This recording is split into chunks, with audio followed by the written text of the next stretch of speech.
Sebelum lanjut ke cerita selanjutnya, yuk subscribe dan like. Absen dulu di kolom komen ya ah. Aroma sambal terasi dan ikan goreng menyeruak di dapur kecil itu. Namun bagi Hanum, bau itu tak lagi menggugah selera. Baginya, dapur adalah medan tempur tempat ia menyerahkan seluruh harga dirinya setiap hari. Dengan daster batik yang warnanya sudah memudar dan rambut yang dicepol asal-asalan, ia menatap piring-piring di atas meja makan kayu yang mulai goyang. "Mana air jeruk hangatku?" Suara melengking itu datang dari ruang tengah. Ibu Lastri, mertua Hanum, melangkah masuk dengan wajah masam yang sudah menjadi menu sarapan harian Hanum selama 3 tahun terakhir. "Ini, Bu. Baru saja mau Hanum antarkan," jawab Hanum lembut, berusaha mengukir senyum meski matanya tampak lelah. Lastri meraih gelas itu, menyesapnya sedikit, lalu dalam gerakan cepat yang tak terduga, ia menyemburkan cairan itu kembali ke lantai. "Terlalu manis. Kamu mau membuatku mati kena kencing manis? Atau kamu sengaja supaya bisa menguasai pensiunan almarhum suamiku yang tidak seberapa itu?" Hanum tertegun. Jemarinya meremas pinggiran dasternya. "Maaf, Bu. Tadi Hanum pakai takaran biasanya." "Halah, memang dasar tidak becus.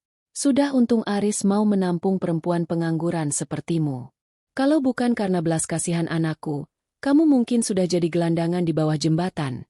Maki Lastri sambil menghempaskan gelas ke meja hingga isinya tumpah ke taplak bersih yang baru saja diganti Hanum.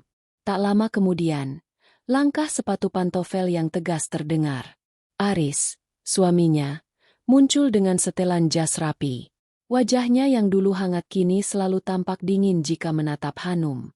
Ia adalah seorang manajer menengah di sebuah perusahaan distribusi, posisi yang sebenarnya cukup untuk menghidupi mereka dengan layak, namun di mata Aris, setiap rupiah yang dikeluarkan untuk Hanum adalah sebuah kerugian.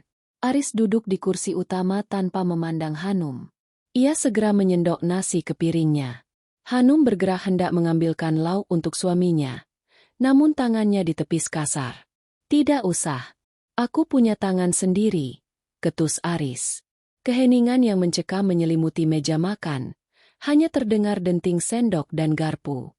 Hanum berdiri di sudut, menunggu mereka selesai sebelum ia boleh duduk. Itu adalah aturan tak tertulis di rumah ini. Hanum adalah orang terakhir yang berhak menyentuh makanan. "Aris," panggil Lastri dengan nada yang tiba-tiba melunak. Jauh berbeda dengan caranya bicara pada Hanum. "Ibu dengar Siska baru saja dipromosikan jadi kepala divisi ya? Tadi malam dia menelepon ibu. Katanya mau mampir bawa oleh-oleh dari Singapura." Mendengar nama Siska, wajah Aris yang kaku langsung melembut. Sebuah senyum tipis tersungging di bibirnya. "Iya, Bu. Siska memang luar biasa. Dia wanita karir yang cerdas. Tidak seperti beberapa orang yang hanya tahu cara menghabiskan sabun cuci dan beras." Aris melirik tajam ke arah Hanum. Sindiran itu menghujam tepat di jantung Hanum. Ia ingin berteriak bahwa daster lusuhnya, tangan kasarnya, dan waktu luangnya yang hilang adalah demi mengurus rumah ini agar Aris bisa fokus bekerja tanpa gangguan. Namun, lidahnya seolah keluh. "Siska itu baru namanya perempuan berkelas," lanjut Lastri sengaja mengeraskan suara. "Sudah cantik, pintar cari uang, perhatian pula pada mertua. Coba kalau dia yang jadi menantu ibu, pasti tetangga-tetangga iri. Tidak seperti sekarang, ibu malu kalau ada arisan. Menantu ibu dandanannya seperti babu." Hanum menunduk, menatap lantai yang masih basah oleh tumpahan air jeruk. Di balik poni rambutnya yang berantakan, matanya berkaca-kaca. Mereka tidak tahu bahwa di balik daster lusuh itu, Hanum diam-diam terjaga hingga pukul 3 pagi setiap malam. Di depan laptop tua yang ia sembunyikan di bawah tumpukan kain setrikaan, ia mengelola portofolio saham dan memantau laporan keuangan dari 5 cabang beauty center miliknya yang dikelola oleh orang kepercayaan. Bagi Hanum, ini adalah ujian. Ayahnya, seorang pengusaha properti yang rendah hati, pernah berpesan sebelum meninggal, "Cari lelaki yang mencintaimu saat kamu bukan siapa-siapa, Hanum. Harta bisa menipu mata, tapi kesetiaan di masa sulit adalah emas yang sesungguhnya." Sayangnya, emas yang ia cari ternyata hanyalah loyang berkarat. Sudah habis. Aris meletakkan sendoknya dengan suara denting yang keras, membuyarkan lamunan Hanum. Di atas piring Aris dan Lastri, tersisa tulang-tulang ikan, sedikit sayur yang sudah layu, dan nasi yang berantakan. Cuci ini semua. Dan ingat, jangan berani-berani masak daging untuk makan malam. Pengeluaran bulan ini membengkak karena kamu terlalu boros pakai listrik. Ucap Aris sambil berdiri dan menyambar tas kerjanya. Tapi Mas, kulkas kita memang sudah tua, jadi boros listrik. Jangan membantah. Cari alasan saja. Intinya kamu yang tidak bisa mengatur rumah tangga. Potong Aris dengan nada tinggi. Ia berjalan menuju pintu tanpa pamit. Diikuti Lastri yang mengekor di belakangnya sambil terus menggerutu tentang betapa sialnya nasib anaknya memiliki istri seperti Hanum. Hanum mendekati meja makan. Ia menatap sisa-sisa makanan di piring suaminya. Perutnya keroncongan. Ia belum makan sejak kemarin malam karena sibuk membereskan gudang atas perintah mertuanya. Dengan tangan gemetar, ia mengambil potongan kecil daging ikan yang tersisa di dekat tulang dari piring Aris. Tepat saat ia hendak menyuapkan sisa makanan itu ke mulutnya, pintu dapur terbuka. Ibu Lastri kembali untuk mengambil ponselnya yang tertinggal. Matanya melotot melihat Hanum. Ya Tuhan, benar-benar seperti kucing liar. Makan sisa-sisa seperti itu? Memalukan sekali. Lastri tertawa mengejek. Memang di situ tempatmu, Hanum. Di tempat sampah. Karena kamu memang sampah dan beban bagi anakku. Lastri meludah ke lantai, tepat di dekat kaki Hanum, lalu pergi sambil tertawa puas. Hanum terpaku. Ia perlahan meletakkan kembali sisa ikan itu. Ia menarik napas panjang, menghapus air mata yang jatuh ke pipinya dengan punggung tangan yang kasar. Rasa sakit di hatinya tiba-tiba berubah menjadi dingin yang membeku. Ia berjalan menuju kamarnya yang pengap, merogoh bagian bawah tumpukan kain, dan mengeluarkan sebuah ponsel pintar model terbaru yang selama ini ia matikan. Ia menyalakannya. Ratusan notifikasi masuk. Satu pesan dari asisten pribadinya muncul di layar. Ibu Hanum, dividen kuartal ini sudah masuk ke rekening utama. Total bersih 15 miliar rupiah. Kapan kita akan melakukan akuisisi perusahaan distribusi, Aris Jaya Logistik, yang ibu rencanakan? Hanum menatap pantulan dirinya di cermin retak di pojok kamar. Sudut bibirnya terangkat sedikit. Senyum yang tidak lagi mengandung kesedihan, melainkan ketajaman seorang pemangsa. Sedikit lagi, Aris. Sedikit lagi, ibu mertua. Kalian ingin melihat sampah ini dibuang? Mari kita lihat siapa yang akan berakhir di tempat pembuangan pada akhirnya. Pagi itu, langit tampak mendung, seolah turut merasakan hawa dingin yang menyelimuti hati Hanum. Namun, suasana di dalam rumah justru terasa jauh lebih menyesakan. Aris pulang lebih awal dari kantor, bukan untuk memberikan perhatian pada istrinya, melainkan untuk mempersiapkan sebuah penyambutan istimewa. Hanum, cepat keluar. Pakai baju yang agak pantas sedikit. Jangan seperti gembel, teriak Aris dari ruang tamu. Hanum yang sedang mencuci tumpukan kain di belakang segera mengelap tangannya pada daster. Ia mengganti pakaiannya dengan gamis sederhana yang paling bersih yang ia miliki. Saat ia sampai di ruang tamu, jantungnya seolah berhenti berdetak.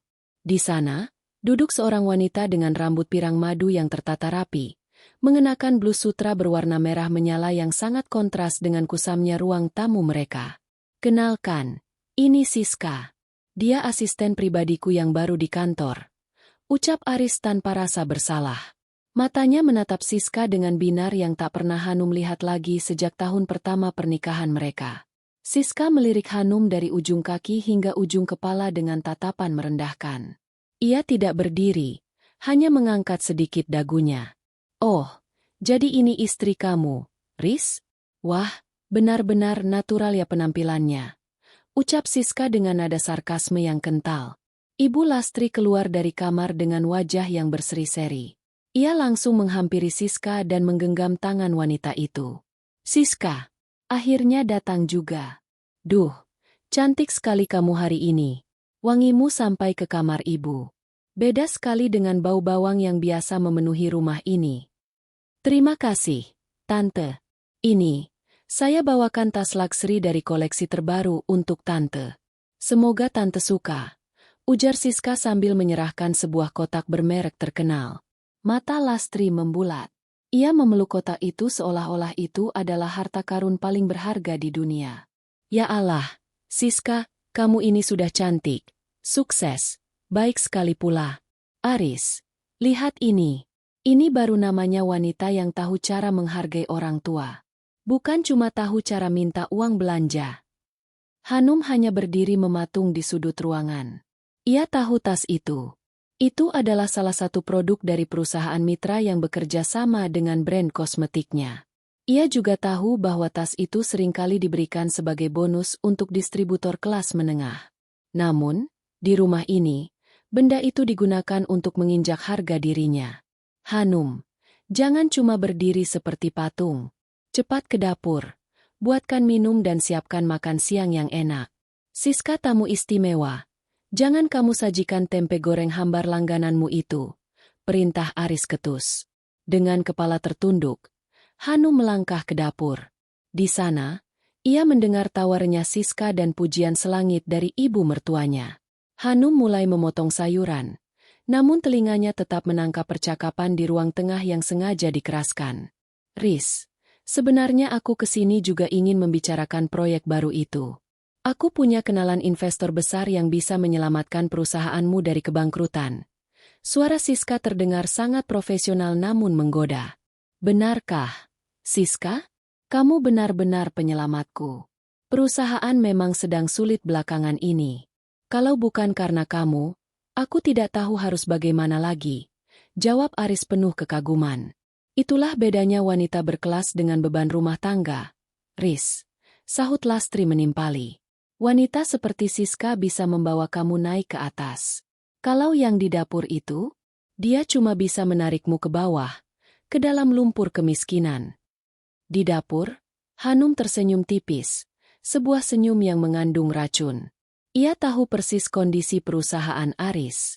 Sebenarnya, perusahaan Aris sedang goyah karena manajemen yang buruk dan gaya hidup Aris yang mulai berfoya-foya demi mengimbangi Siska. Dan yang tidak Aris ketahui, investor besar yang sedang Siska dekati adalah salah satu anak perusahaan di bawah naungan H Group, milik Hanum sendiri. Hanum menghidangkan makanan ke meja. Ia menyajikan ayam kalasan dan sayur lodeh. Saat ia meletakkan piring di depan Siska, Siska sengaja menggeser duduknya seolah takut terkena noda dari baju Hanum. Aduh, maaf ya Hanum. Aku tidak biasa makan makanan yang terlalu banyak minyak begini. Di kantorku, kami biasanya makan salad atau steak premium. Ujar Siska sambil menutup hidungnya dengan sapu tangan kecil. Kalau tidak mau makan, tidak usah menghina. Suara Hanum keluar pelan namun tegas. Aris langsung menggebrak meja. Hanum, jaga mulutmu. Siska itu tamu terhormat. Dia kesini membawa keberuntungan, bukan seperti kamu yang cuma membawa sial. Sudahlah, Riz. Mungkin dia iri karena tidak punya kulit semulus aku. Maklum, perawatan di salon itu mahal, tidak bisa dibayar pakai uang receh belanja dapur. Siska tertawa kecil, diikuti oleh tawa Ibu Lastri.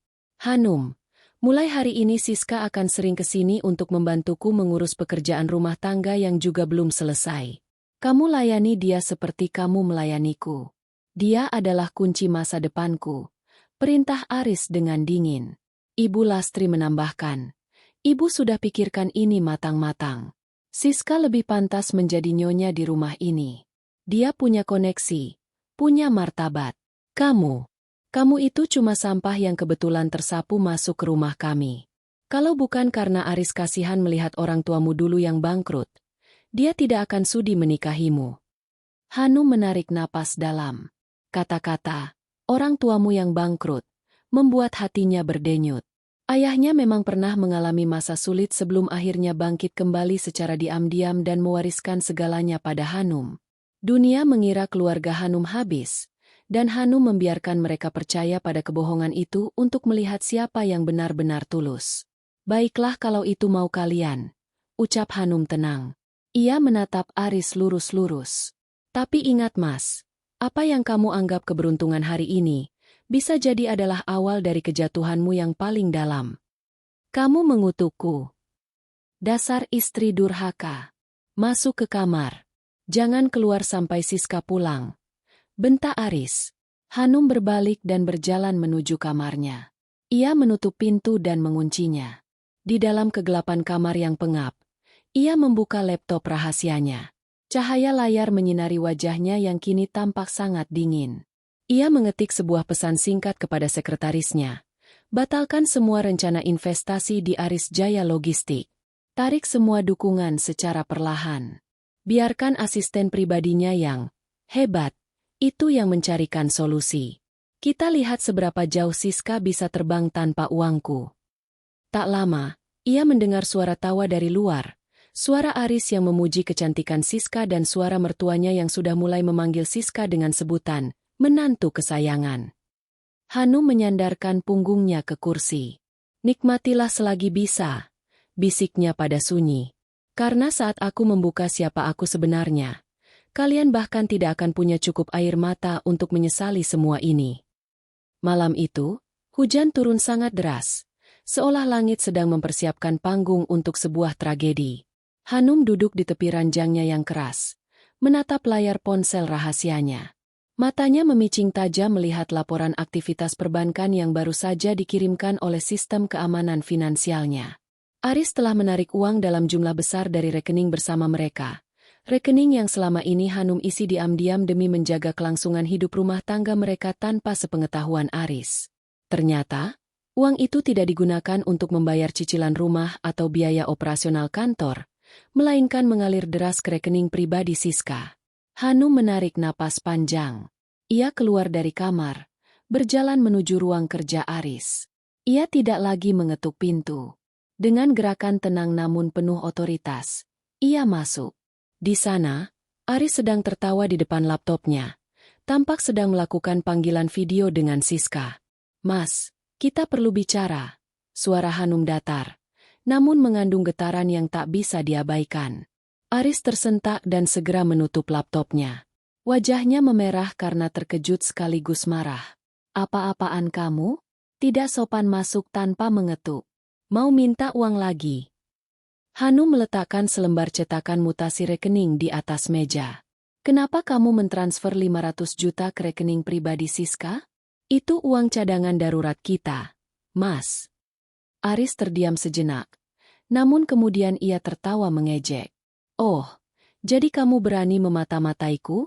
Dengar, Hanum, itu uangku, hasil keringatku. Siska membutuhkan uang itu untuk modal proyek yang nantinya juga akan menyelamatkan posisiku di kantor. Dia itu aset, sementara kamu cuma biaya beban. Siska itu penipu, Mas. Dia hanya memanfaatkan kebodohanmu," jawab Hanum tegas. Plah! Satu tamparan keras mendarat di pipi Hanum hingga kepalanya tertoleh ke samping. Sudut bibirnya berdarah. Aris menatapnya dengan tatapan penuh kebencian yang murni. "Jangan pernah kamu menghina Siska dengan mulut kotormu itu. Dia wanita yang berpendidikan, punya kelas. Sedangkan kamu hanya parasit yang hidup dari sisa-sisaku," teriak Aris. Suara keributan itu memancing Ibu Lastri keluar dari kamarnya. Melihat Hanum yang memegang pipinya, bukannya merasa iba, Lastri justru meludah ke arah menantunya. "Rasakan itu. Istri kurang ajar, beraninya mengatur-ngatur suami. Aris, ibu sudah tidak tahan lagi melihat muka perempuan ini di rumah kita. Dia hanya membawa sial. Sejak dia masuk rumah ini, rezekimu jadi seret," hasut Lastri dengan wajah bengis. Aris tampak terprovokasi. Ia menarik napas pendek seolah mengambil keputusan besar. "Ibu benar. Aku sudah muak. Hanum, malam ini juga, detik ini juga, kamu pergi dari rumah ini." Hanum menatap Aris dengan pandangan tak percaya. "Hujan deras di luar. Mas, kamu mau mengusirku malam-malam begini? Aku tidak peduli kamu mau mati kedinginan atau tertabrak mobil di luar sana. Rumah ini terlalu berharga untuk ditempati sampah sepertimu. Siska akan segera pindah ke sini untuk membantuku mengelola semuanya. Pergi." Aris menyeret Hanum menuju kamar. Ia mengambil sebuah koper tua yang sudah berdebu dan melemparkan beberapa lembar baju daster dan pakaian lama Hanum ke dalamnya dengan kasar. Ia tidak memberikan kesempatan bagi Hanum untuk mengambil barang-barang lainnya. "Mas, kamu akan menyesal melakukan ini. Kamu benar-benar tidak tahu siapa yang baru saja kamu usir," ucap Hanum. Suaranya kini terdengar sangat dingin dan tenang, membuat bulu kuduk Aris sedikit meremang, namun ego pria itu terlalu besar untuk mengakuinya. "Menyesal? Satu-satunya penyesalanku adalah pernah menikahimu. Pergi." Aris menarik lengan Hanum secara paksa, menyeretnya melewati ruang tamu, dan mendorongnya keluar dari pintu utama.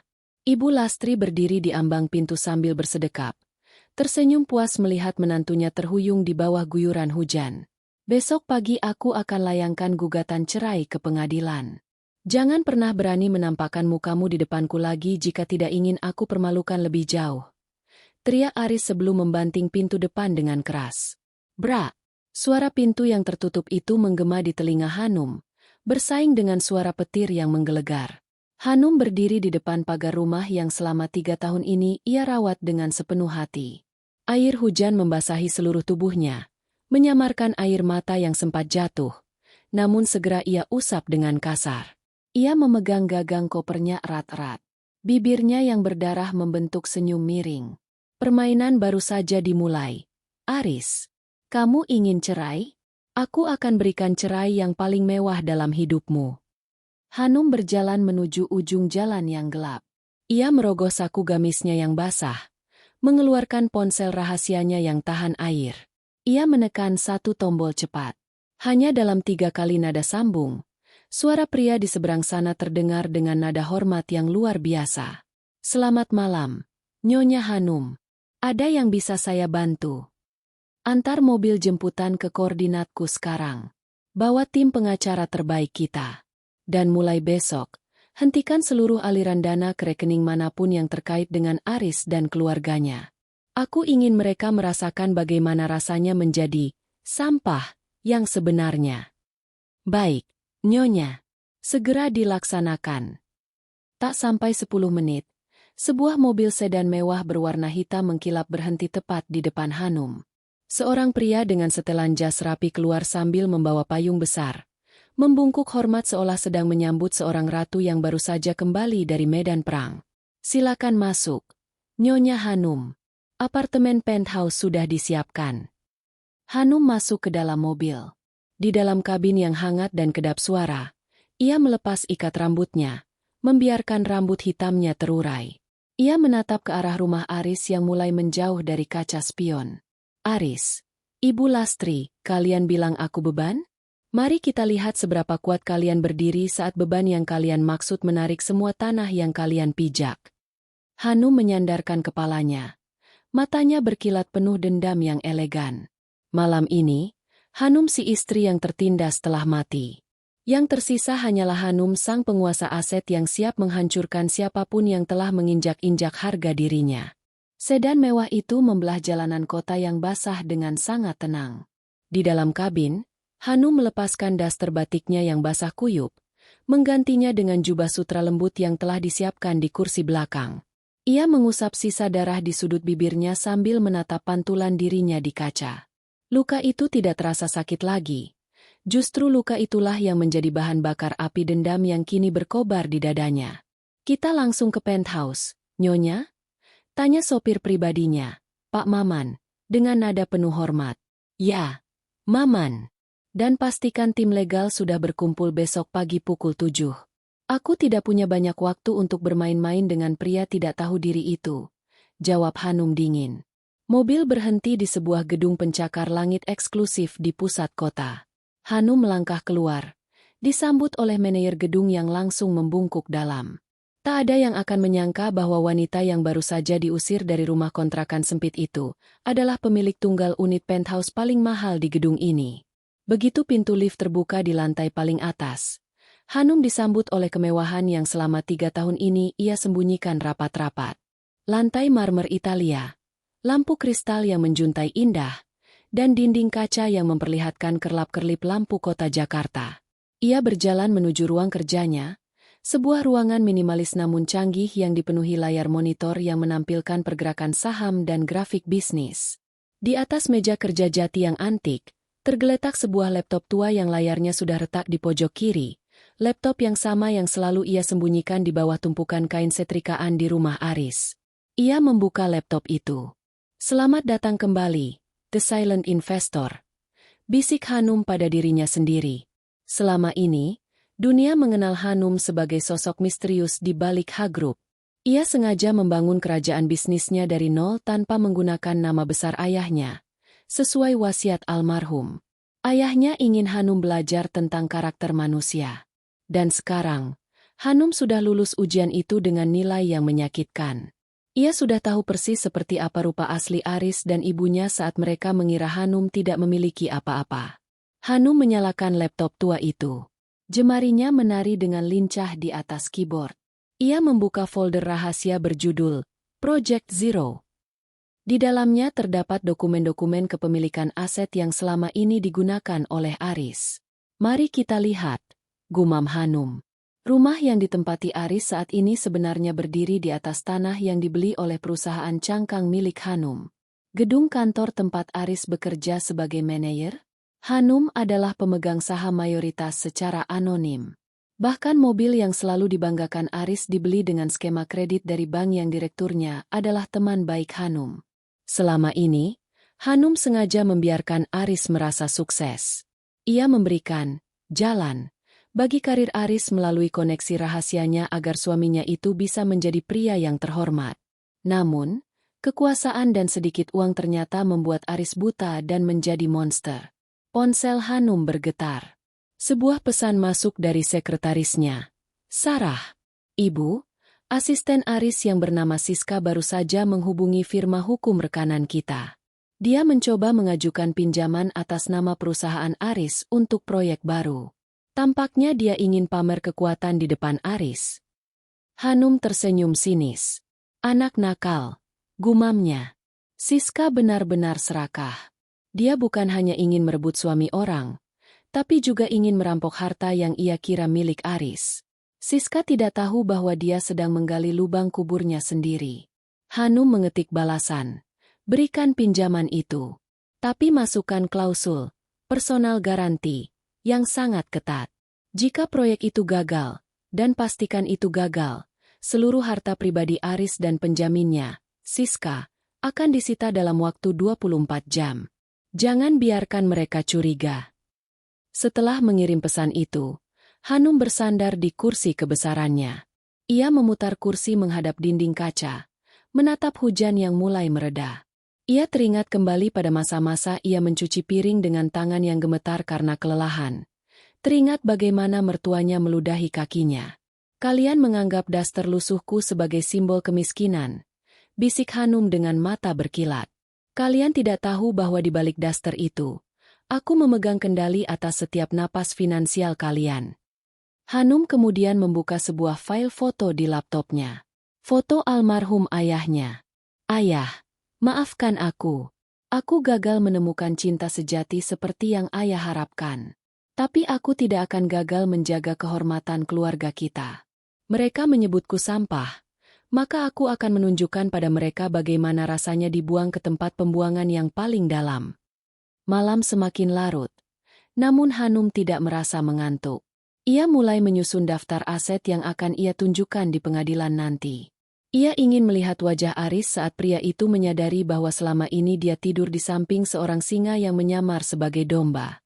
Ia ingin melihat wajah Ibu Lastri saat menyadari bahwa tas mewah pemberian Siska sebenarnya hanyalah butiran debu dibandingkan dengan koleksi tas asli Hanum yang tersimpan di brankas.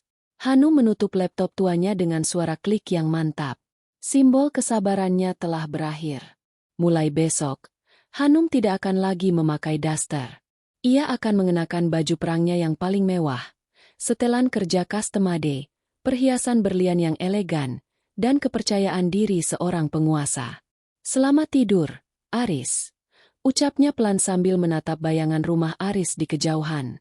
"Nikmatilah mimpimu malam ini, karena besok pagi, kenyataan akan menjemputmu dengan cara yang sangat kasar." Pagi hari di kantor Aris Jaya Logistik biasanya dipenuhi dengan aroma kopi dan ambisi.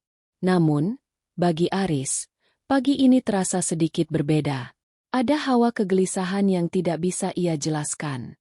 Sejak mengusir Hanum 3 hari lalu, ia merasa seharusnya hidupnya menjadi lebih ringan. Siska kini sudah mulai sering menginap, membawa aroma parfum mahal ke rumahnya, menggantikan bau bawang yang selama ini ia benci.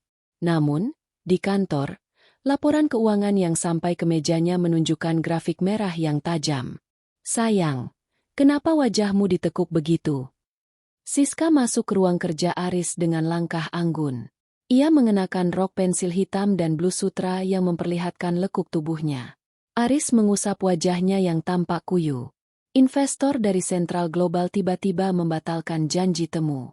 Padahal itu harapan terakhir kita untuk menutup kerugian kuartal ini, Siska. Kalau dana tidak turun minggu depan, kita bisa gagal bayar gaji karyawan. Siska tersenyum manis, sebuah senyum yang mengandung kelicikan. Ia mendekat dan mengusap bahu Aris. Tenang saja, aku sudah menghubungi kenalanku di H-Group. Mereka adalah raksasa di industri ini. Aku sudah mengajukan proposal pinjaman modal besar atas nama pribadimu sebagai direktur. Mereka setuju untuk bertemu sore ini. Mata Aris berbinar. H-Group, itu kan perusahaan yang memegang kendali hampir di seluruh sektor logistik dan kecantikan. Bagaimana kamu bisa punya akses ke sana? Tentu saja karena aku punya koneksi. Sayang, tidak seperti mantan istrimu yang hanya tahu cara mencuci piring. Ejek Siska sambil tertawa kecil. Tapi ada satu syarat kecil. Mereka meminta personal garanti. Kamu dan aku harus menjamin pinjaman ini dengan aset pribadi kita. Tapi jangan khawatir. Proyek yang aku susun ini pasti sukses. Dalam 3 bulan, kita akan melunasi semuanya dan menjadi orang terkaya di kota ini. Tanpa berpikir panjang, Aris mengangguk. Lakukan apa saja, Siska. Aku percaya padamu. Setidaknya sekarang aku punya pendamping yang benar-benar berguna. Di saat yang bersamaan, di lantai tertinggi gedung perkantoran mewah yang hanya berjarak beberapa blok dari kantor Aris, Hanum duduk di balik meja kaca besar. Ia tidak lagi memakai daster. Hari ini ia mengenakan setelan blazer berwarna midnight blue yang elegan, dengan bros emas berbentuk logo keluarganya di kerah. Mereka sudah memakan umpannya, Nyonya, lapor Sarah, sekretaris pribadinya, sambil meletakkan dokumen di meja. Hanum mengambil dokumen itu dan membacanya dengan teliti. Sudut bibirnya terangkat. Bagus. Siska benar-benar serakah. Dia memasukkan namanya sebagai penjamin kedua demi terlihat berkuasa di depan Aris. Dia tidak tahu bahwa dia sedang menyerahkan lehernya sendiri ke dalam jerat. Kapan Anda ingin menarik dukungannya, Nyonya? Tanya Sarah. Sekarang, jawab Hanum singkat. Telepon Direktur Bank Mandiri. Katakan padanya untuk segera meninjau ulang kredit mobil dan rumah atas nama Aris, karena ada laporan ketidakstabilan finansial. Lalu, hubungi pemilik gedung kantor Aris. Katakan bahwa kontrak sewanya tidak akan diperpanjang karena gedung itu sudah dibeli oleh pihak baru. Pihak baru itu adalah kita, Nyonya. Sarah memastikan. Tentu saja. Aku ingin dia merasakan bagaimana rasanya diusir dari tempat yang dia anggap sebagai miliknya sendiri. Ucap Hanum dengan nada dingin yang tidak menyisakan ruang untuk belas kasihan. Setelah Sarah keluar, Hanum berdiri dan menatap pemandangan kota dari jendela besar. Ia melihat gedung kantor Aris dari kejauhan. Aris selalu membanggakan posisinya. Namun ia tidak sadar bahwa seluruh panggung tempat ia berakting adalah milik Hanum. Hanum kemudian meraih ponsel pribadinya yang lain. Ponsel lama yang masih berisi nomor Aris. Ia melihat ada beberapa pesan masuk dari Aris yang dikirim kemarin. Bukan pesan minta maaf, melainkan makian. Hanum, jangan harap kamu dapat sepeser pun harta gono gini. Kamu tidak berkontribusi apa-apa di rumah ini. Pengacaraku sudah menyiapkan dokumennya. Kamu pergi dari hidupku seperti kamu datang, tanpa apa-apa. Hanum tertawa kecil membaca pesan itu. Oh, Aris, aku memang akan pergi tanpa membawa apa-apa darimu. Tapi aku akan memastikan bahwa kamulah yang akan tertinggal tanpa apa-apa di dunia ini. Strategi Hanum sangat rapi. Ia tidak menghancurkan Aris dengan cara yang kasar. Ia membiarkan Aris merasa menang terlebih dahulu.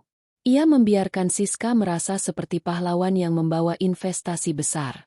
Namun, semua investasi itu sebenarnya adalah uang Hanum yang sengaja ia pinjamkan, untuk kemudian ia sita kembali bersama seluruh harta Aris. Sore itu, di kantor firma hukum yang ditunjuk Hanum, Aris dan Siska menandatangani dokumen pinjaman senilai 20 miliar rupiah. Aris tampak sangat bangga, sementara Siska tersenyum kemenangan, merasa ia telah berhasil mengamankan posisinya sebagai nyonya baru. Mereka tidak sadar bahwa pria yang duduk di depan mereka, yang mengaku sebagai perwakilan H Group, sebenarnya adalah pengacara kepercayaan Hanum. Dengan ini, dana akan cair dalam 24 jam ke rekening perusahaan Anda, Pak Aris, ucap sang pengacara dengan senyum formal. Terima kasih banyak. Ini akan menjadi awal dari kesuksesan besar kami, ujar Aris sambil menjabat tangan pengacara itu. Saat keluar dari gedung, Aris merangkul Siska dengan mesra. Kita harus merayakannya. Sayang. Ayo kita ke restoran paling mahal malam ini. Aku akan memesan botol sampanye terbaik. Tentu, sayang. Oh iya, Ibu Lastri pasti senang sekali mendengar berita ini. Dia sudah tidak sabar ingin kamu segera meresmikan hubungan kita setelah sidang cerai nanti. Jawab Siska manja. Mereka melaju dengan mobil mewah yang cicilannya akan segera jatuh tempo, menuju perayaan yang mereka kira adalah awal dari kejayaan. Sementara itu, Hanum yang memantau semuanya dari layar monitor di kantornya, menyesap teh hangat dengan tenang. Nikmatilah pestanya, Aris, gumam Hanum. Karena besok pagi, kamu akan bangun dengan berita bahwa gedung kantormu bukan lagi milikmu, dan investor yang kamu banggakan adalah wanita yang pernah kamu panggil, sampah. Hanum menutup laptopnya. Langkah pertama strategi, laba-laba emas, telah selesai. Kini saatnya ia mempersiapkan kejutan yang lebih besar untuk sebuah pesta pertunangan yang rencananya akan diadakan Aris dalam beberapa hari ke depan. Suasana di hotel berbintang 5 malam itu sangat megah. Aris, yang merasa baru saja mendapatkan nafas baru berkat pinjaman besar dari H Group, memutuskan untuk mengadakan pesta perayaan sekaligus pertunangan informal dengan Siska. Meskipun secara hukum ia masih terikat pernikahan dengan Hanum, Aris merasa statusnya sebagai calon miliarder membuatnya kebal hukum dan moral. Ibu, lihat Siska. Cantik sekali, bukan? Bisik Aris kepada Ibu Lastri. Lastri, yang malam itu mengenakan kebaya sutra penuh payet, yang dibeli menggunakan kartu kredit Aris yang limitnya sudah hampir habis, mengangguk antusias. Benar, Aris. Ini baru namanya pesta. Bukan makan tempe goreng di dapur pengap. Siska benar-benar membawa kelas untuk keluarga kita. Siska berdiri di samping Aris dengan gaun bakles berwarna emas yang berkilauan di bawah lampu kristal. Ia menggenggam gelas sampanye dengan anggun, sesekali memamerkan cincin berlian di jarinya, yang sebenarnya ia beli sendiri menggunakan dana talangan dari perusahaan Aris. Riz, kamu benar-benar mengundangnya? Tanya Siska sambil melirik ke arah pintu masuk. Tentu saja. Jawab Aris dengan seringai kejam. Aku ingin dia melihat dengan mata kepalanya sendiri. Aku ingin Hanum sadar bahwa dia hanyalah kerikil yang menghambat jalanku. Aku ingin dia merasa sekecil debu di tengah kemewahan ini. Tak lama kemudian, sosok yang ditunggu-tunggu muncul. Namun, penampilan sosok itu tidak sesuai ekspektasi mereka. Hanum datang mengenakan daster batik yang sama dengan yang ia pakai saat diusir. Daster yang kini tampak sedikit kusut dan pudar. Ia sengaja tidak berdandan. Rambutnya hanya diikat rendah, dan ia memakai sandal jepit tipis. Kehadirannya langsung menarik perhatian para tamu yang mengenakan setelan jas dan gaun malam. Bisik-bisik menghina mulai terdengar. Siapa perempuan itu? Salah masuk ruangannya. Ih, bau bawangnya sampai ke sini. Aris dan Ibu Lastri segera menghampiri Hanum dengan langkah angkuh. Mereka ingin memastikan seluruh tamu melihat betapa rendahnya istri yang akan segera diceraikan Aris itu. Wah, lihat siapa yang datang. Suara Aris menggelegar, sengaja menarik perhatian lebih banyak orang. Terima kasih sudah datang, Hanum. Aku tidak menyangka kamu punya cukup nyali untuk hadir dengan pakaian sampahmu itu ke Hotel Bintang 5. Ibu Lastri tertawa mengejek, menutupi mulutnya dengan kipas bulu. Mungkin dia tidak punya baju lain. Aris, kasihan sekali. Hanum, kalau kamu lapar, pelayan di belakang mungkin punya sisa-sisa tulang ayam untukmu. Jangan mengotori meja prasmanan kami. Hanum hanya berdiri diam. Wajahnya datar tanpa emosi. Ia menatap Aris, lalu beralih ke Siska yang berdiri dengan senyum kemenangan. Aku hanya memenuhi undangan, Mas. Bukankah kamu sendiri yang menulis di pesan bahwa aku wajib hadir agar tahu diri? Jawab Hanum pelan namun suaranya terdengar sangat jernih di tengah kerumunan yang mendadak sunyi. Siska melangkah maju, mendekatkan wajahnya ke telinga Hanum. Lihat sekelilingmu, Hanum. Semua kemewahan ini, pria hebat ini, dan investasi 20 miliar yang baru saja cair, itu semua karena aku. Kamu hanyalah masa lalu yang memalukan. Setelah sidang minggu depan, kamu akan kembali ke selokan tempatmu berasal. Hanum tersenyum tipis. 20 miliar itu. Apakah sudah masuk rekeningmu, Siska? Tentu saja sudah. Dan itu baru permulaan, jawab Siska sombong. Baguslah, bisik Hanum kembali. Nikmatilah malam ini. Pakailah emasmu sebanyak mungkin, karena sebentar lagi, kamu bahkan tidak akan sanggup membeli selembar daster seperti yang aku pakai sekarang. Apa maksudmu? Bentak Aris yang mendengar ucapan Hanum. Hanum tidak menjawab. Ia justru berjalan menuju meja bundar besar di tengah ruangan, tempat sebuah botol sampanye mahal diletakkan. Ia mengambil segelas air putih, lalu mengangkatnya tinggi-tinggi. Untuk Aris dan Siska, ucap Hanum dengan suara lantang. Semoga perayaan ini menjadi kenangan yang paling indah dalam hidup kalian. Karena setelah malam ini, kalian akan merindukan saat-saat bisa berdiri di atas lantai marmer seperti ini. Beraninya kamu mengutuk kami di pestaku sendiri. Aris murka. Ia hendak menarik tangan Hanum untuk mengusirnya. Namun tiba-tiba ponselnya bergetar hebat di saku jasnya. Bukan hanya ponsel Aris, ponsel Siska dan Ibu Lastri juga berbunyi hampir bersamaan. Wajah Aris yang tadinya merah karena marah, tiba-tiba berubah menjadi pucat pasi saat membaca notifikasi dari bank dan kantornya. Peringatan, rekening perusahaan Aris Jaya Logistik dibekukan sementara atas perintah pemilik saham mayoritas anonim. Pemberitahuan. Kredit kendaraan dan rumah tinggal ditarik secara sepihak karena kegagalan verifikasi aset penjamin. Ini pasti kesalahan sistem, teriak Aris panik. Ia mencoba menelepon manajer banknya, namun tidak diangkat. Siska juga tampak gemetar. Riz, pihak H Group baru saja mengirim pesan. Mereka bilang pinjaman 20 miliar itu dibatalkan karena mereka menemukan manipulasi data pada personal garanti kita. Dan mereka menuntut pengembalian dana yang sudah terlanjur ditarik dalam waktu 24 jam. Ibu Lastri yang tidak mengerti detail bisnis hanya bisa berteriak. Aris, apa yang terjadi? Kenapa kartu kredit ibu tidak bisa dipakai untuk bayar catering pesta ini? Hanum memperhatikan kekacauan itu dengan tenang. Ia meletakkan gelas air putihnya yang masih penuh. Kenapa, Mas? Ada masalah dengan keberuntunganmu? Aris menatap Hanum dengan mata terbelalak. Ia melihat ketenangan yang luar biasa di wajah istrinya. Ketenangan yang tidak seharusnya dimiliki oleh seorang wanita yang dianggap sampah. Ia teringat ucapan Hanum di malam pengusiran. Hanum, jangan-jangan kamu. Aris terbata. Aku hanya tamu, Mas. Jawab Hanum sambil merapikan daster batiknya yang sedikit berkerut. Tapi mungkin asistenmu yang hebat ini lupa mengecek satu hal. Siapa pemilik sebenarnya dari gedung hotel tempat kalian berpesta ini? Dan siapa sosok di balik H Group yang kalian puja-puja itu? Hanum berbalik arah, berjalan menuju pintu keluar dengan langkah mantap. Para tamu yang tadi menghinanya kini justru menyingkir, memberikan jalan dengan tatapan penuh tanda tanya. Di belakangnya, Aris berteriak frustasi.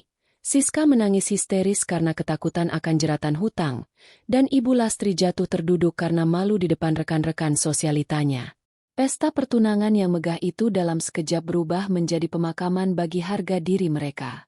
Hanum melangkah keluar dari hotel, di mana Pak Maman sudah menunggu dengan pintu mobil sedan hitam yang terbuka. Sebelum masuk ke mobil, Hanum menoleh sedikit ke arah gedung hotel yang menjulang tinggi. Babak pembuka sudah selesai, bisik Hanum. Sampai jumpa di pengadilan cerai, Aris. Di sana, aku tidak akan memakai daster lagi. Gedung pengadilan agama itu tampak kaku dan dingin, seolah-olah temboknya telah merekam ribuan tangis penyesalan. Namun bagi Aris dan Ibu Lastri, tempat ini adalah harapan terakhir mereka. Hanya dalam hitungan hari setelah pesta pertunangan yang berakhir bencana itu, kehidupan mereka hancur berkeping-keping. Mobil mewah Aris telah ditarik paksa oleh debt collector di depan tetangga-tetangganya, dan rumah mereka sudah ditempeli stiker penyitaan. Pokoknya kamu harus tuntut ganti rugi pada Hanum, Aris. Bisik Ibu Lastri dengan suara parau. Wajahnya tampak kusam. Tak ada lagi riasan mahal atau perhiasan emas yang menempel. Dia pasti punya tabungan rahasia. Selama ini dia makan dan tidur gratis di rumah kita. Dia harus membayar semua biaya hidupnya selama 3 tahun ini. Aris mengangguk dengan mata merah dan kantung mata yang menghitam. Tenang, Bu. Pengacaraku sudah menyiapkan tuntutan Gonogini. Kalau perlu, aku akan buat dia di penjara karena dianggap menipu tentang latar belakang keluarganya. Gara-gara dia membawa sial, bisnisku hancur. Tak lama kemudian, Siska datang dengan penampilan yang jauh dari kata anggun.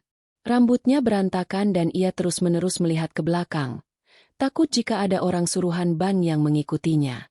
Riz, kalau sidang ini tidak menghasilkan uang, aku bisa masuk penjara karena dokumen jaminan itu. Kamu harus paksa Hanum keluar uang. Di tengah kepanikan mereka, sebuah mobil limosin hitam yang sangat panjang berhenti tepat di depan lobi pengadilan. Kehadiran mobil itu mengalihkan perhatian semua orang. 2 orang pria berbadan tegap dengan setelan jas hitam turun terlebih dahulu, berdiri tegak di samping pintu penumpang. Seorang wanita melangkah keluar. Aris dan Ibu Lastri ternganga. Wanita itu bukan lagi Hanum yang memakai daster batik lusuh dengan bau bawang yang menyengat. Hanum hari ini mengenakan setelan power suit berwarna putih gading dengan potongan yang sangat presisi di tubuhnya.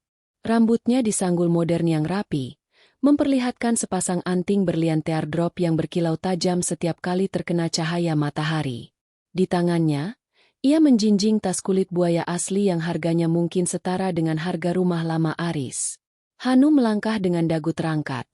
Setiap ketukan sepatu hak tingginya di lantai semen pengadilan terdengar seperti detak jam kematian bagi Aris. Di belakangnya, berbaris 5 orang pengacara papan atas yang masing-masing membawa koper dokumen tebal. Hanum. Aris memanggil dengan suara bergetar. Apa-apaan penampilanmu ini? Dari mana kamu mencuri semua barang mewah ini? Hanum berhenti tepat di depan Aris. Ia menurunkan kacamata hitamnya sedikit, menatap suaminya dengan tatapan dingin yang belum pernah Aris lihat sebelumnya. Mencuri? Mas? Bukankah kamu yang bilang aku ini pengangguran yang tidak punya apa-apa? Seharusnya kamu senang melihat istrimu tampil cantik di hari perpisahan kita. Jangan sombong kamu. Pasti ini semua hasil meminjam atau mungkin kamu sudah menjual diri sejak aku usir. Teriak Ibu Lastri dengan suara melengking. Hanum, kamu dengar ya? Di dalam nanti, kami akan menuntut kamu membayar 5 miliar sebagai ganti rugi karena sudah menjadi beban di keluarga kami. Hanum hanya tersenyum tipis. Senyum yang membuat bulu kuduk Siska meremang. Mari kita lihat. Siapa yang sebenarnya menjadi beban siapa selama ini? Sidang dimulai. Ruangan itu terasa sesak. Hakim ketua membuka persidangan dengan agenda pembacaan gugatan cerai dan tuntutan harta Gonogini dari pihak penggugat, yaitu Aris. Pengacara Aris berdiri dengan percaya diri yang dipaksakan. Yang mulia, klien kami menuntut kompensasi finansial dari pihak tergugat, Hanum. Selama pernikahan, tergugat tidak memberikan kontribusi ekonomi apapun dan justru merugikan klien kami secara mental. Kami juga menuntut pembagian aset berupa tabungan yang mungkin disembunyikan oleh tergugat. Hakim menatap Hanum. Bagaimana tanggapan pihak tergugat? Pengacara utama Hanum, seorang pria paruhbaya yang sangat disegani di dunia hukum, berdiri. Yang mulia, kami menolak seluruh tuntutan penggugat. Sebaliknya, kami membawa bukti-bukti bahwa selama 3 tahun pernikahan, justru tergugatlah yang menyokong seluruh kehidupan penggugat, termasuk membiayai perusahaan penggugat yang sebenarnya sudah hampir kolaps sejak tahun pertama. Aris tertawa terbahak-bahak di kursinya. Bohong. Dia cuma tukang cuci piring di rumahku. Mana mungkin dia punya uang? Harap tenang, saudara penggugat, tegur hakim. Pengacara Hanum kemudian membuka koper pertamanya. Yang mulia, ini adalah bukti transfer bulanan dari rekening anonim ke rekening pribadi Aris dan Ibu Lastri yang totalnya mencapai 2 miliar rupiah selama 3 tahun. Rekening anonim tersebut terdaftar atas nama H Holdings, yang pemilik tunggalnya adalah klien kami, Nyonya Hanum. Suasana sidang mendadak sunyi senyap. Aris merasakan jantungnya seolah berhenti berdetak. Ia menatap lembaran kertas yang diedarkan oleh asisten pengacara. Benar, itu adalah kode referensi transfer yang selalu ia kira sebagai bonus misterius dari klien kantornya. Selain itu, lanjut sang pengacara dengan nada yang semakin menekan, klien kami ingin mengajukan tuntutan balik. Kami menuntut pengembalian aset rumah, tanah, dan gedung kantor yang saat ini dikuasai penggugat. Karena secara hukum, aset-aset tersebut dibeli oleh perusahaan klien kami jauh sebelum pernikahan terjadi, dan penggugat hanya menempatinya dengan status pinjam pakai. Tidak mungkin. Rumah itu atas namaku, teriak Aris sambil berdiri. Rumah itu atas namamu di atas kertas sertifikat palsu yang diberikan oleh Siska, Mas. Sahut Hanum dengan suara tenang namun mematikan. Sertifikat aslinya ada di brankas kantorku sejak 5 tahun lalu. Siska membohongimu agar kamu merasa kaya, sementara dia menggunakan uang pribadiku yang aku titipkan melalui skema investasi untuk pamer di depanmu. Siska jatuh terduduk di kursinya. Wajahnya sepucat kertas. Ia tahu rahasianya telah terbongkar. Ia memang memanipulasi Aris agar pria itu merasa berhutang budi padanya, tanpa tahu bahwa sumber uang yang ia atur sebenarnya berasal dari sosok yang ia panggil sampah. Ibu Lastri mulai gemetar. Ia menatap Hanum dengan ketakutan yang murni. Hanum, jadi selama ini kamu? Ya, ibu mertua, potong Hanum. Semua makanan enak yang ibu makan, tas-tas yang ibu pamerkan, dan kebanggaan yang Aris miliki, semuanya berasal dari tanganku. Tangan yang sama yang ibu ludahi tempo hari. Hakim mengetuk palu dengan keras. Sidang akan dilanjutkan dengan pemeriksaan aset secara mendetail. Pihak tergugat, silakan serahkan semua dokumen pendukung. Hanum berdiri, memberikan kode pada timnya. Saat itulah, pintu ruang sidang terbuka dan beberapa asisten masuk membawa tumpukan dokumen yang lebih banyak lagi. Hanum menoleh ke arah Aris yang kini tampak kecil dan hancur di kursinya. Baru saja dimulai, Mas. Bisik Hanum saat melewati meja Aris untuk menyerahkan bukti. Di babak berikutnya, aku akan menunjukkan padamu berapa harga yang harus dibayar untuk menyebut seorang Hanum sebagai sampah. Ketukan palu hakim bergema seperti lonceng kematian di telinga Aris. Di dalam ruang sidang yang kini terasa semakin sempit, aroma kemenangan Hanum tercium lebih tajam daripada parfum high-end manapun. Aris merasa oksigen di sekitarnya menipis saat melihat asisten Hanum mulai membentangkan sebuah proyektor ke arah dinding pengadilan. Yang mulia, suara Hanum kini mengambil alih ruangan. Ia tidak lagi duduk di samping pengacaranya. Ia berdiri, memegang kendali atas narasi hidupnya. Selama ini, saudara Aris dan keluarganya menganggap saya sebagai beban ekonomi. Maka hari ini, saya ingin menunjukkan apa yang mereka sebut sebagai beban itu sebenarnya. Layar proyektor menyala. Slide pertama menampilkan sebuah bagan organisasi raksasa dengan logo H Group di puncaknya. Mungkin saudara Aris mengenal logo ini? Ini adalah logo perusahaan yang memberikan pinjaman 20 miliar yang Anda banggakan di pesta tempo hari. Perusahaan yang juga merupakan pemegang saham mayoritas di tempat Anda bekerja. Hanum menjeda, matanya berkilat menatap Aris. Pemilik tunggal dari entitas ini adalah saya, Hanum Larasati. Aris menggelengkan kepala dengan keras. Mulutnya menganga tanpa suara. Tidak, tidak mungkin. Kamu itu lulusan universitas biasa. Hanum, orang tuamu bangkrut. Orang tuaku tidak pernah bangkrut. Aris, sahut Hanum dingin.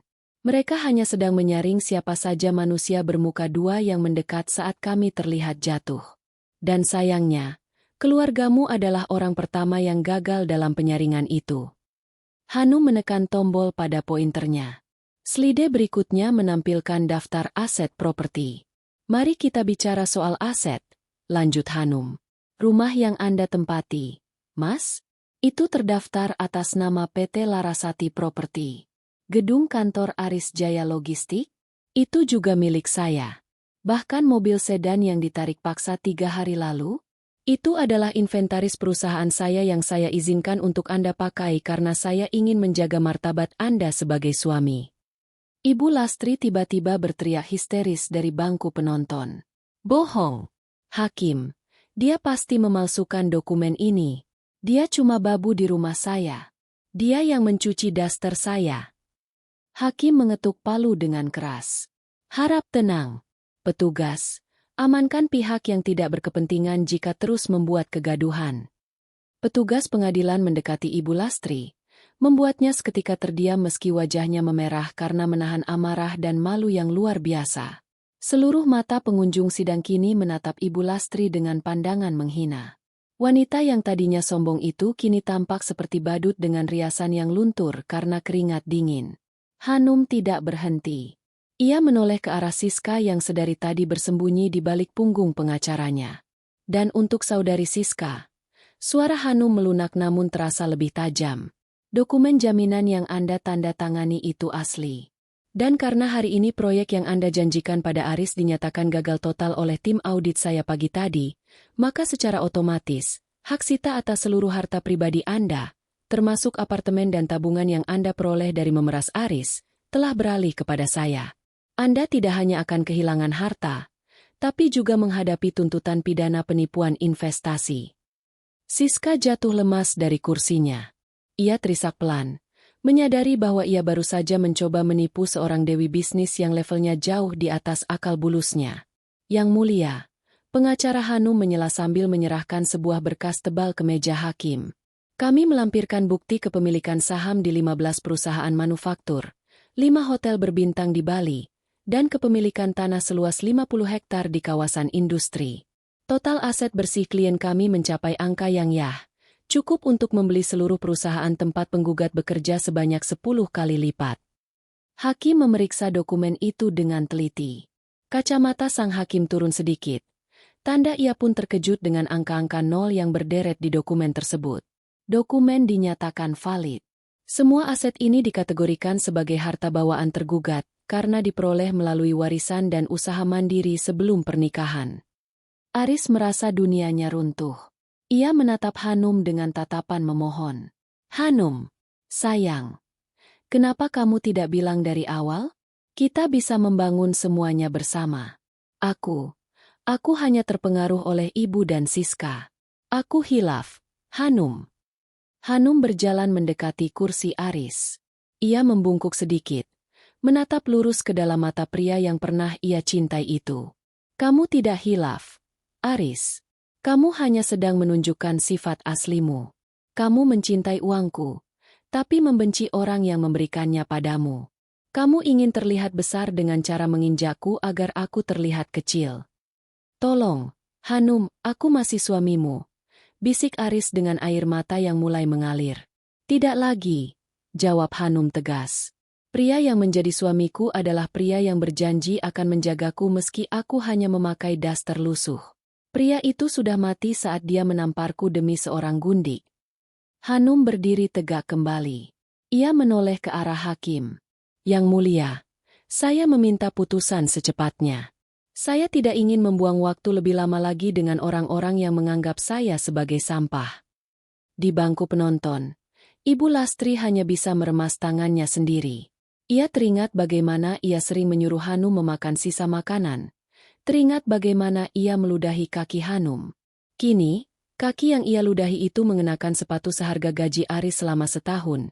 Dan tangan yang ia suruh mencuci baju kotor itu kini memegang pena yang bisa menghapus seluruh masa depan keluarganya hanya dengan satu tanda tangan.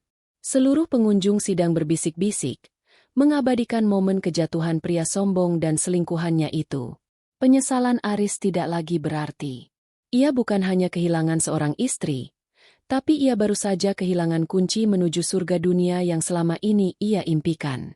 Sidang diskors selama 30 menit untuk pembacaan putusan akhir, ucap hakim sambil mengetuk palu. Hanum melangkah keluar dari ruang sidang untuk menghirup udara segar. Di koridor, ia berpapasan dengan Aris yang mencoba mengejarnya, namun langsung dihadang oleh dua pengawal tegap Hanum. Hanum, aku minta maaf. Tolong jangan ambil rumah itu. Ibuku mau tinggal di mana? Teriak Aris frustasi. Hanum berhenti, menoleh sedikit tanpa berbalik sepenuhnya. Mungkin ibu bisa mencoba tinggal di bawah jembatan. Mas, bukankah dulu dia bilang aku cocok di sana? Sekarang, aku ingin tahu apakah dia sendiri akan merasa betah di sana.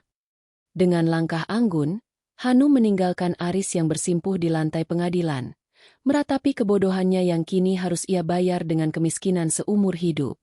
Ruang sidang kembali penuh setelah skors berakhir. Atmosfer di dalamnya kini terasa berbeda, lebih berat bagi Aris, namun terasa begitu ringan bagi Hanum. Aris duduk dengan bahu merosot, matanya kosong menatap lantai marmer yang kini seolah siap menelan dirinya hidup-hidup. Di sampingnya, Siska terus merema sapu tangan, napasnya pendek dan cepat, seperti orang yang sedang menunggu giliran hukuman gantung. Hakim ketua masuk kembali ke ruangan. Semua orang berdiri. Saat hakim duduk dan membuka map berwarna merah di depannya, jantung Aris berdegup kencang hingga ia merasa bisa mendengarnya di telinga sendiri. Berdasarkan bukti-bukti otentik yang telah diperiksa dan kesaksian yang diberikan, hakim memulai dengan suara bariton yang menggema. Pengadilan memutuskan untuk mengabulkan gugatan cerai secara penuh. Saudara Aris Prasetyo dan saudari Hanum Larasati secara resmi dinyatakan bercerai. Hanum memejamkan mata sejenak, menghirup napas panjang yang terasa begitu lega. Beban tak kasat mata yang selama 3 tahun ini menghimpit pundaknya seolah menguap begitu saja. Mengenai pembagian harta, lanjut hakim, pengadilan menolak seluruh tuntutan gonogini dari pihak penggugat. Sebaliknya, pengadilan memerintahkan saudara Aris untuk segera mengosongkan rumah di Jalan Cendana dalam waktu 2x24 jam, karena terbukti rumah tersebut adalah aset murni milik tergugat yang diperoleh sebelum pernikahan. Selain itu, seluruh kerugian perusahaan yang ditimbulkan oleh kelalaian saudara Aris dan saudari Siska harus dipertanggungjawabkan secara hukum perdata dan pidana. Bra!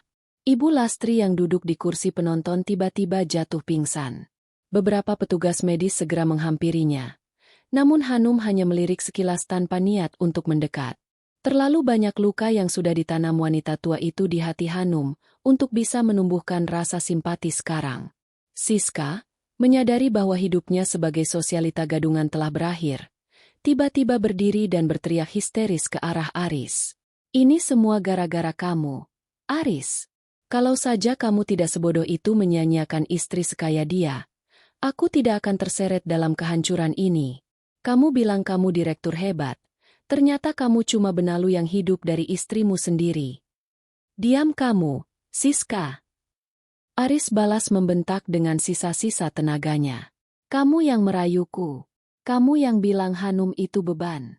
Sekarang saat aku jatuh, kamu malah mencaci maki aku. Harap tenang. Ini ruang sidang. Bentak petugas keamanan sambil menarik Siska untuk duduk kembali. Sidang pun ditutup. Hanum berdiri, merapikan blazer putih gadingnya, dan bersiap meninggalkan ruangan. Namun, Aris berlari kecil menghalangi jalannya. Pria itu berlutut di depan Hanum, mengabaikan tatapan sinis dan kamera ponsel dari para pengunjung sidang yang sejak tadi merekam kejadian memalukan tersebut. Hanum, tolong. Aku mohon. Satu kesempatan lagi. Isak Aris sambil mencoba meraih ujung celana Hanum. Aku tahu aku salah. Aku buta. Aku akan melakukan apa saja. Aku akan menjadi pelayanmu. Aku akan mencuci kakimu setiap hari, asalkan kamu tidak mengusirku dan ibu dari rumah itu. Ibu sudah tua. Hanum, dia tidak akan kuat hidup di jalanan. Hanum menarik kakinya mundur, menjauh dari jangkauan tangan Aris yang gemetar. Ia menatap Aris dengan pandangan yang sulit diartikan, bukan kemarahan, tapi sesuatu yang lebih menyakitkan, ketidakpedulian. Mas Aris, suara Hanum tenang, nyaris seperti bisikan. Ingatkah saat aku memohon padamu malam itu? Saat hujan deras dan kamu melemparkan koperku ke aspal? Aku juga bilang padamu bahwa aku tidak punya tempat tujuan. Aku memohon demi pernikahan kita. Tapi apa jawabanmu? Aris terdiam. Air matanya membasahi pipi yang kini tampak tirus. Kamu bilang aku sampah. Kamu bilang aku harus mati kedinginan atau tertabrak mobil karena aku hanya beban. Lanjut Hanum. Sekarang, setelah kamu tahu sampah ini adalah emas, kamu baru ingat bahwa aku istrimu? Kamu tidak menyesal telah menyakitiku. Aris, kamu hanya menyesal karena baru tahu bahwa aku kaya raya. Hanum, demi Allah aku menyesal. Penyesalanmu terlambat 3 tahun, Mas. Dan soal Ibu Lastri sampaikan padanya. Aku sudah menyiapkan satu tempat untuknya. Bukan di rumah cendana, tapi di sebuah panti jompo pinggiran kota yang sederhana. Biayanya sudah aku bayar untuk 1 tahun ke depan.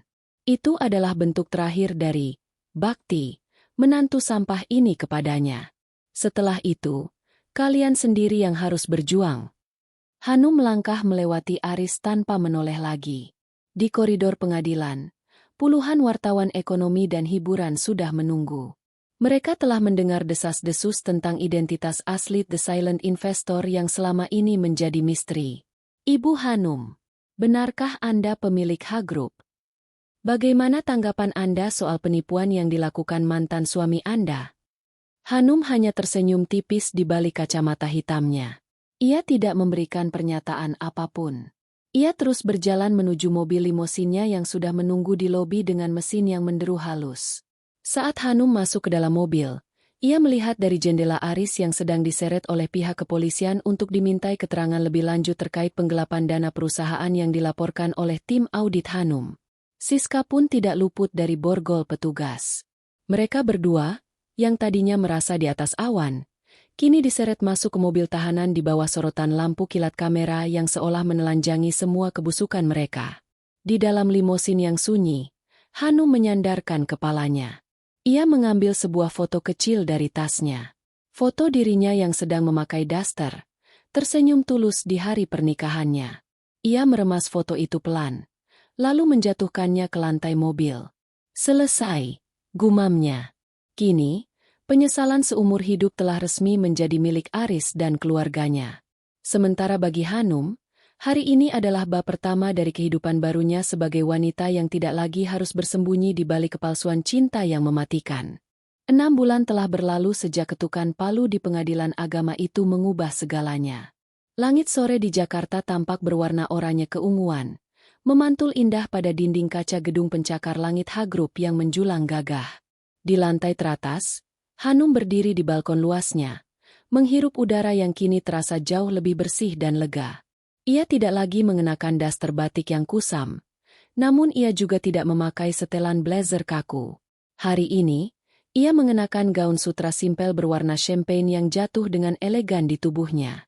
Rambutnya dibiarkan terurai alami, berkilau sehat terkena cahaya senar matahari.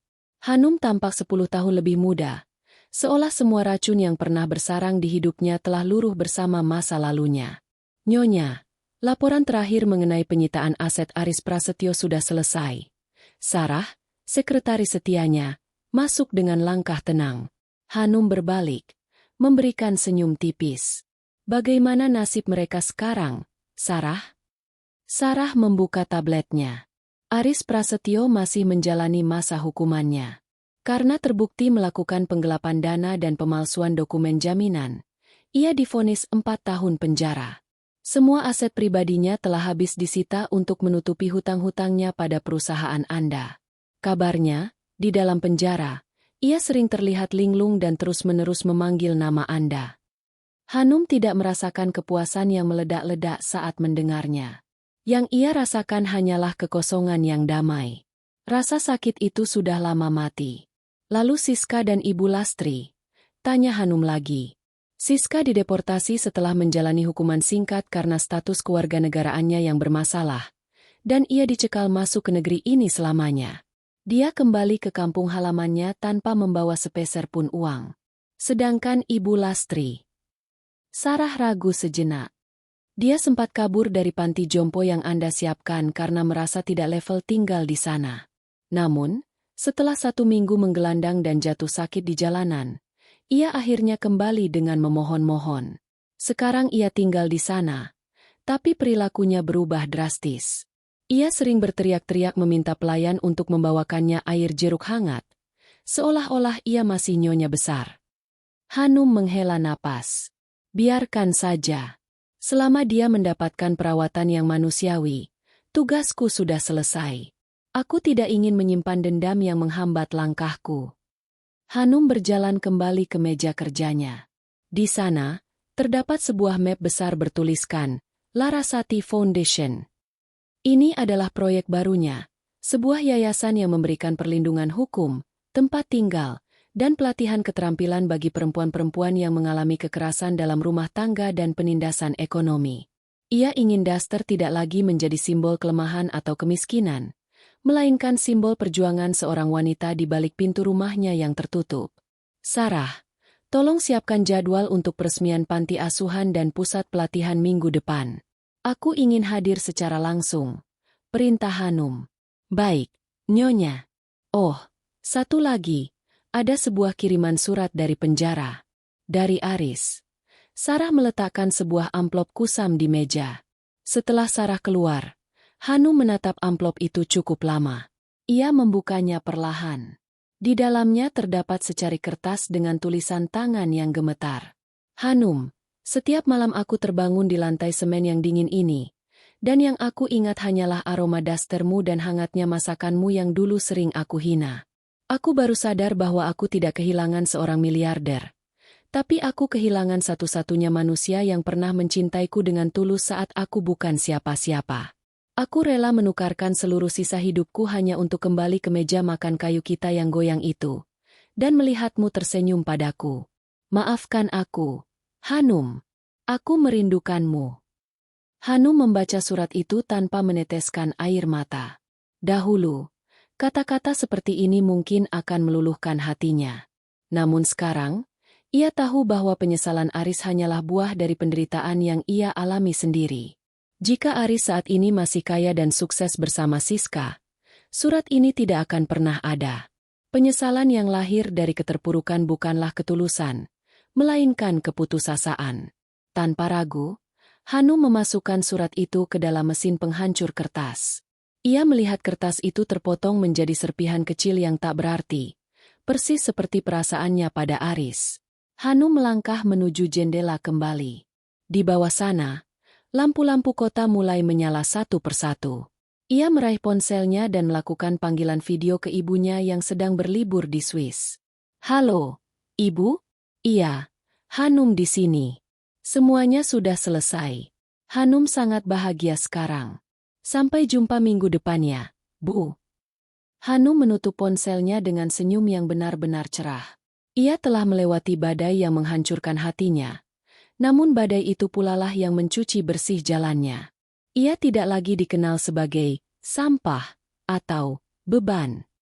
Ia adalah Hanum Larasati, wanita yang berdiri tegak di atas kakinya sendiri, yang kemewahan sejatinya bukan terletak pada aset miliaran rupiah di banknya, melainkan pada kemerdekaan jiwanya yang tak lagi bisa diinjak oleh siapapun. Laba-laba emas itu kini telah keluar dari sarang pengapnya. Ia tidak lagi menjerat mangsa, melainkan membangun istananya sendiri dengan benang-benang kekuatan yang tak terpatahkan. Malam itu, Hanum meninggalkan kantornya dengan langkah mantap. Di depan gedung, Pak Maman menyambutnya dengan hormat. Saat mobil melaju membelah kemacetan Jakarta, Hanum melihat keluar jendela. Ia melihat banyak wanita hebat di trotoar, di dalam bus, dan di toko-toko. Ia tersenyum pada mereka dalam hati. Satu pelajaran berharga yang ia bawa, Harta bisa dicari, kehormatan bisa dibangun kembali, tapi harga diri tidak boleh sedetik pun diberikan kepada mereka yang tidak tahu cara menghargainya. Kisah Hanum si istri Dastran telah berakhir, dan kisah sang Ratu Aset baru saja dimulai.